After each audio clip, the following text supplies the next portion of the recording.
So this past weekend on NXT Halloween Havoc, we saw Tatum Paxley become the new NXT Women's Champion.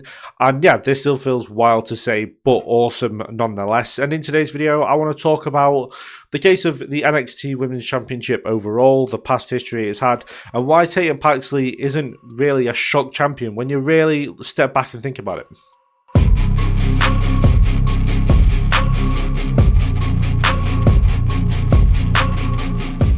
When Tatum Paxley beat Jacy Jayne at Halloween Havoc, I'm sure a lot of, probably the majority of fans were pleasantly surprised. And don't get me wrong, I'm a Tatum Paxley guy, but even I backed Jacy Jayne for Halloween Havoc. So yeah, I was very surprised but very happy with the result of their match. However, the more I think about it, the less surprised I'm actually becoming about it. Because if you look back at the history of the NXT Women's Championship, it's not exactly out of nowhere, and it kind of feels like more NXT than anything else. And yeah, it was good to see NXT make a move that they would normally make and have made very much in the past.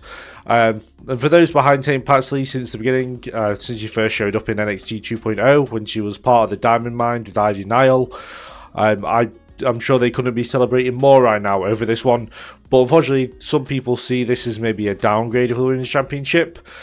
And, you know, maybe you just don't like fun.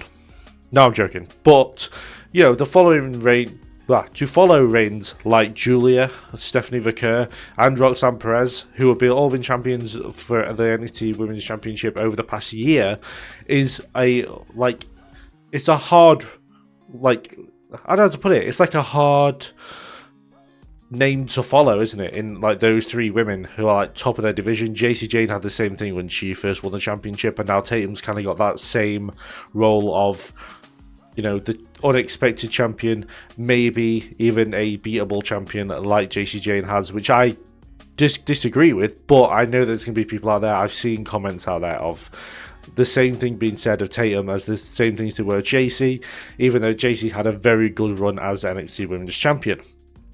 But I do understand to a point why people think that. Like, I'm not going to say that I fully don't understand, because I do. I fully understand that having someone like Tatum Paxley and Jacy Jayne at the time take the Women's Championship is it's a bit of a shock, and people might not believe in it as much as, you know, others, and there wasn't a massive build to it either. So I do understand both sides of the coin. But though this has caused a lot of reactions online and all that kind of stuff, it was good to see the mix of champions between homegrown talent and already established talent kind of continue within the NXT realm. And yeah, I mean, my advice is to step back and look at the past NXT Women's Champions, and you'll see that actually this isn't as out of the...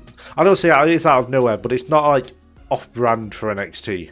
As, you know, we got the likes of...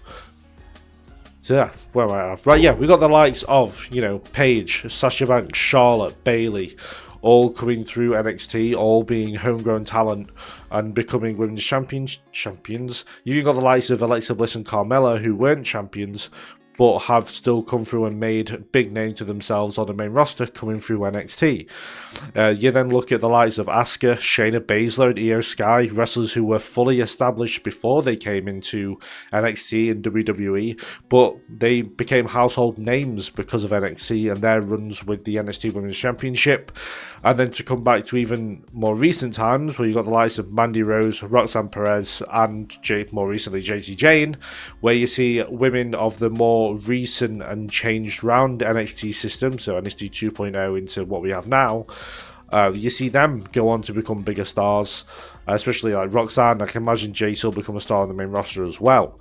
So the main point is being that NXT the whole time is building from within. So yeah, Tatum as a surprise maybe isn't that much of a surprise, because they're using someone who's homegrown to make and build their women's division around. Now, for me, there is two outliers to all those comparisons. and they are Julia and Stephanie Vaquer, because they were huge names before they came in. And they probably, I mean, we know that Stephanie Vaquer chose NXT before going up to the main roster. I could imagine that maybe Julia was the same, but that was never confirmed or denied. It was just pure speculation from me. But it made sense to put the title on them. It made an international audience watch NXT so they could see these two women wrestle on a regular basis.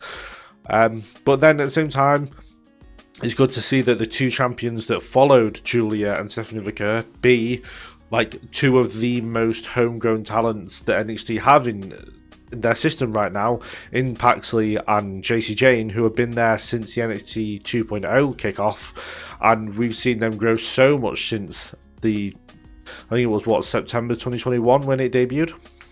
So yeah, overall, I think this is a sign that though NXT can still get in big names with the likes of Ethan Page, Ricky Saints, Julia, Bobby Roode, Shinsuke Nakamura, Asuka, Io Sky, Io Shirai, they can still build their own talent with the likes of Charlotte Flair, Bayley, Sasha, Paige, and others, all come time, and they all establish the groundwork of NXT being able to build their own talent as well as use bigger talent from elsewhere, and both systems work out really, really well. They go up to the main roster, and let's be fair here, as far as the men and women's division goes, more women of homegrown talent from NXT have gone on to be successful on the main roster than men have. If you look at the past men's NXT champions, and how many of them went on to become a world champion, there's only like two, and that's Seth and Finn Balor.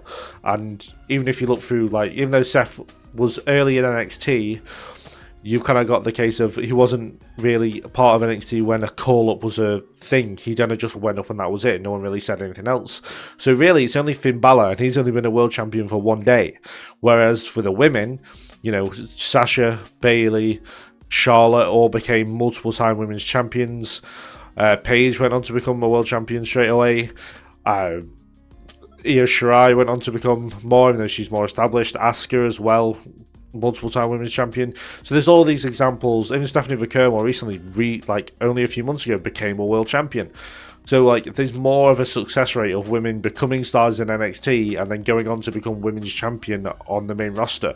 So yeah, having these unexpected champions is actually really good, because it shows that the vast majority of the NXT women's roster will go on to become very successful on the main roster, which is awesome to see. So yeah, with Tatum Paxley and JC Jane at first, the negative shocks I think were way too judgmental, way too early.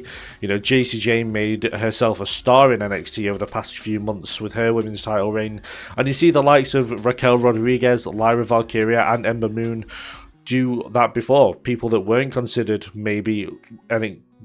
weren't considered world champions on the main roster became NXT Women's Champions and then went on to do great things on the main roster. Maybe Ember Moon was a different one because she wasn't there for very long. She ended up leaving, but then she's gone on to become the longest reigning Ring of Honor Women's Champion of all time. So, my point still stands, is what I'm trying to say. It's the fact that Lyra and Raquel went on to become champions on the main roster. Not world champions yet, but it feels like it's only a matter of time until they do. And then, yeah, as fans, we get to see week by week in NXT the likes of Tatum Paxley, JC Jane, Mandy Rose in the past, Roxanne, Perez, Lyra Valkyria, week by week, build up their, I don't want to say build up their brand, but kind of what it is, as top stars within NXT to then become top stars on the main roster, and it's really, really cool to see. So, Tatum Paxley, was it a shock at first for her winning the championship? Absolutely, don't get me wrong, I was as shocked as anyone. But now I've had time to think about it, process it.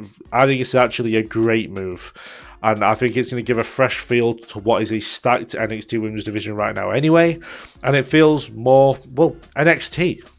But, let me know what you guys think. Are you on board with the Tatum Paxley Championship win, or would you prefer a more established woman hold the belt like, for example, Jordan Grace or Blake Monroe? But yeah, let me know in the comments. I'm interested to get what you guys' take on this one. And yeah, do like and subscribe if you enjoyed the video. There's a lot of good stuff coming up on the channel. There's 2 Continental Classics I'd like to see, one for the men's and one for a women's one that I'd like to see, as well as predictions for Saturday night's main event. And there is a main event memories, so a classic pay-per-view review of Unforgiven 2008 coming up. So do stick around for them. Do subscribe if you want to watch those. And yeah, thank you very much for watching. I'll see you guys in the next one.